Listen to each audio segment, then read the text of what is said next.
राहुल गांधी जी संसद में जिस किताब के आधार पर डोकलाम में चीनी सैनिक और टैंकों के घुसने का दावा कर रहे हैं, उस किताब को जो है पूर्व सेना प्रमुख मनोज मुकुंद नरवणे जी ने लिखा है, जो अभी प्रकाशित नहीं हुई है। और उसी किताब के कुछ अंश वो संसद में बोलना चाह रहे हैं, जिसको लेकर लगातार संसद में विरोध हो रहा है। वो 4 अंश क्या है, वो हम इस वीडियो में आपसे डिस्कस करते हैं। अगर हमारे साथ आप पहली बार जुड़ रहे हैं तो हमारा वीडियो अच्छा लगता है तो उसको आगे शेयर कीजिएगा और हमें फॉलो भी कीजिएगा। 2019 में भारतीय सेना के प्रमुख बने मनोज मुकुंद नरवणे जी। 2019 से 2022 तक वो जो है भारतीय सेना के प्रमुख रहे। अपने रिटायरमेंट के बाद मनोज मुकुंद नरवणे जी ने किताब लिखी, स्टार ऑफ डेस्टिनी नाम की। और उस किताब का प्रकाशन अभी नहीं हुआ है। उन्होंने प्रकाशन के लिए इस किताब को दिया हुआ है, लेकिन अभी इसका अप्रूवल नहीं मिला है। उसी किताब के कुछ अंश राहुल गांधी जी संसद में पढ़ना चाहते थे, 4 लाइनें। तो वो 4 लाइनें क्या हैं? देखिए, इस किताब में एक तो गलवान घाटी है, उसमें चाइना और भारतीय सेना के बीच में जो झड़प हुई थी उसका उन्होंने जिक्र किया है। और उसके बाद में जो अग्निवीर योजना है उसका रिव्यू भी उन्होंने इस किताब में दिया है। तो वो उसी गलवान घाटी, जो चाइना और भारतीय सेना के बीच में जो झड़प हुई थी, और उस झड़प के बीच में जो भी प्रधानमंत्री जी और राजनाथ सिंह जी जो रक्षा मंत्री थे उस समय, उसको लेकर जो चर्चा हुई थी वो राहुल गांधी जी बोलना चाह रहे थे। तो उसको लेकर टोका गया नियम के मुताबिक। राहुल गांधी चूंकि नियम के मुताबिक, एक नियम कहता है 349 की संसद में आप कोई भी ऐसे अखबार या कोड को नहीं पढ़ सकते हैं जो उस चर्चा से जुड़ा हुआ ना हो, और खासकर वो किताब जो प्रकाशित ही नहीं हुई है। हालांकि अब हम मुद्दे पे आते हैं कि वो 4 लाइनें क्या हैं।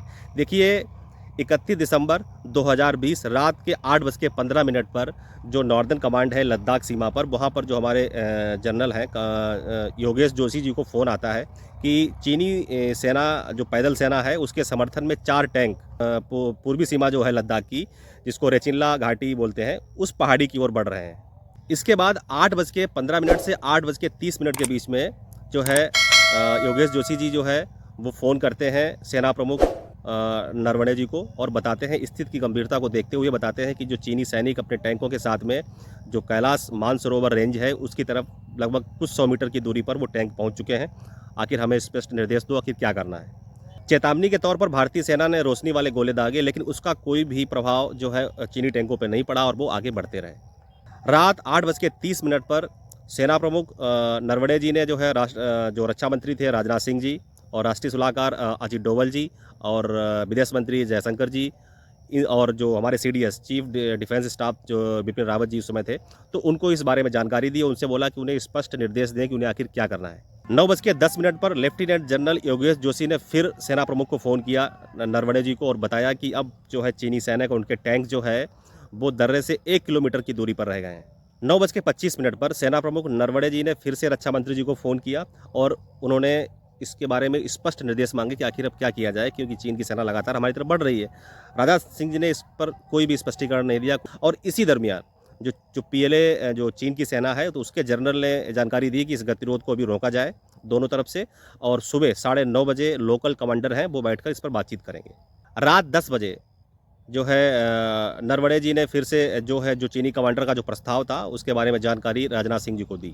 10:10 पर तुरंत फिर जो है योगेश जोशी जी का फ़ोन आता है सेना प्रमुख को, बताते हैं कि देखिए चीन की सेना लगातार बढ़ रही है, और एक तरफ कमांडर उनसे गतिरोध रोकने की बात कर रहा है, दूसरी तरफ से चीन के जो पैदल सैनिक है और जो टैंकर थे चारों, वो लगातार जो है रेचिनला घाटी की ओर बढ़ रहे थे, और वहाँ से दूरी अब 500 मीटर की रह गई थी। और योगेश जोशी ने सेना प्रमुख को साफ बताया, उनको रोकने का अब एकमात्र तरीका है कि जो आर्टिलरी गन होती है, मीडियम आर्टिलरी गन, उससे अब फायर किया जाए, और कोई भी ऑप्शन नहीं है। रात 10:10 से और रात 10:30 के बीच में सेना मुख्यालय में विकल्पों पर चर्चा हो रही थी, आखिर क्या किया जाए। पूरा नॉर्दर्न कमांड था, हाई अलर्ट पे था, और आदेश का इंतजार कर रहा था कि रात 10:30 पर राजनाथ सिंह जी जो है सेना प्रमुख मनोज मुकुंद नरवणे जी को फ़ोन करते हैं और बताते हैं कि उन्होंने प्रधानमंत्री नरेंद्र मोदी जी से बात की है, और प्रधानमंत्री जी ने कहा है कि जो उचित समझे हो वो करो। यानी कि मनोज मुकुंद नरवणे जी का कहना है कि अब ये पूरी तरीके से सैन्य निर्णय था, सैन्य फैसला था, क्योंकि प्रधानमंत्री नरेंद्र मोदी जी को ब्रीफ किया गया था, उनसे सलाह ली गई थी, लेकिन उन्होंने कोई भी फैसला नहीं लिया था। अब ये पूरी जिम्मेदारी सेना प्रमुख मनोज मुकुंद नरवणे की थी। भारत ने बहुत ही शांतिपूर्ण तरीके से, अच्छे तरीके से हैंडल किया, चाहे चाइना को हो, चाहे फिर वो अमेरिका को हो, चाहे फिर वो पाकिस्तान को हो। लेकिन विपक्ष का काम है और सत्ता पक्ष का काम है उसको उस तरीके से जवाब देना। मिलते हैं अगले वीडियो में, तब तक के लिए धन्यवाद। जय हिंद, वंदे मातरम।